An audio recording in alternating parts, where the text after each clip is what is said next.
Oi, pessoal! Hoje eu trouxe um tema aqui muito interessante, assim, e que na verdade é o que acontece com a gente enquanto pais e mães e educadores das crianças, né?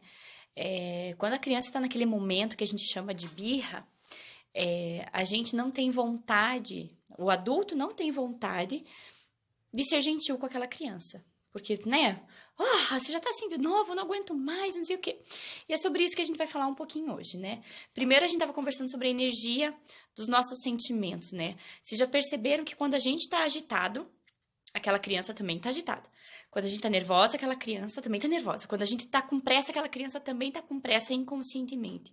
A gente acaba passando a nossa agitação e as nossas emoções para aquela criança, né? Então, as crianças absorvem toda a energia desses sentimentos e elas entram em sintonia com a gente. Direto isso, né?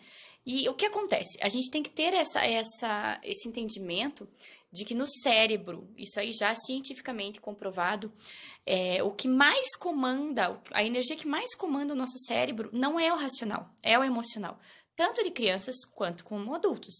O que acontece? A gente foi desenvolvendo habilidades de vida que nos permite hoje, enquanto adultos, saber controlar mais as nossas emoções do que as crianças que estão aprendendo.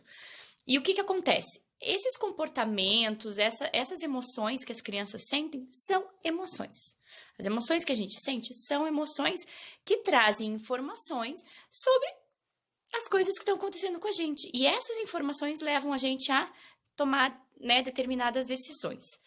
Então, o que a gente tem que entender? Primeiro, que birra é uma coisa super normal. Eu não gosto de chamar de birra porque é um comportamento que está chamando a nossa atenção para alguma coisa. O que aquela criança está precisando que eu não estou vendo? Que momento que aconteceu alguma coisa que eu não estou vendo?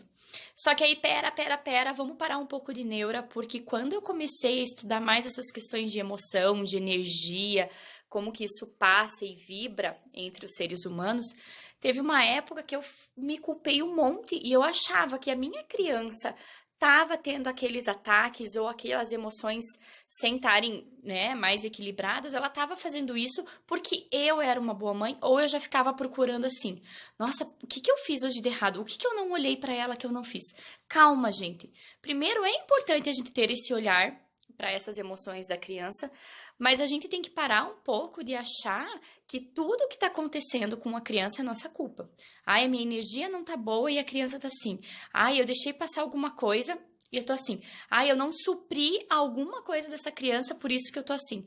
Então, calma, não é assim. Às vezes, não importa o que você faz, esses ataques vão acontecer. Então, a culpa não é sua. Pare de tirar isso da sua cabeça. O que a gente tem que começar é pensar o que a gente pode fazer com essas emoções que apareceram ali para a criança, né? Porque a gente tem que cuidar disso. Mas sem aquela de ficar carregando assim, nossa, eu não fui uma boa mãe, eu tô pecando aqui.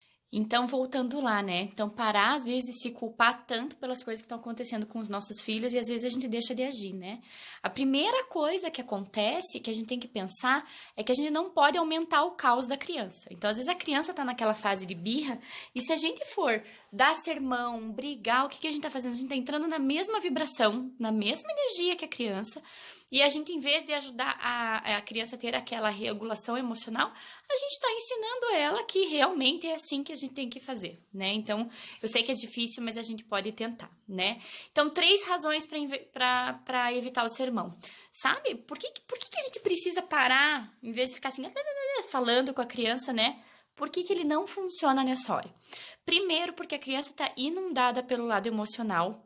Então, ali, ela não tá pensando. Ela precisa exteriorizar aquilo para tentar resolver depois. Então, não adianta você ficar falando assim, viu? Isso não ia dar certo. Viu o que a mãe falou? Então, esse é o primeiro ponto. Segundo ponto, as palavras são como se a gente jogasse gasolina num fogo. Elas só vão inflamar e vão piorar a situação. Nessa hora, é melhor se conectar. Abraçar, ficar perto da criança, esperar passar, né? E por último, que eu acho mais importante, que o silêncio ele previne um segundo ataque, o seu ataque. Então, às vezes é melhor ficar quieto. Você vai ver que isso depois te dá uma calma, assim, nossa, eu não entrei nessa onda emocional e consegui lidar com isso depois, né? Então, só lembrando que regulação emocional é uma habilidade, ela precisa ser desenvolvida e ninguém nasce com ela pronta. Então, não vamos exigir das crianças o que a gente está começando a trabalhar na gente. Não espere a perfeição, porque perfeição não existe, a gente está no caminho, trilhando. Então, eu vou falar para vocês, tem dia que eu fico nervosa, tem dias que eu preciso me segurar, né? Não é porque eu tô aqui falando sobre isso que não acontecem essas coisas comigo. Mas a gente pode se ajudar, a gente pode não aumentar esse caos, não entrar nessa vibração e conseguir ensinar a criança que o mais importante de tudo isso é se acalmar. Um beijo e até o próximo.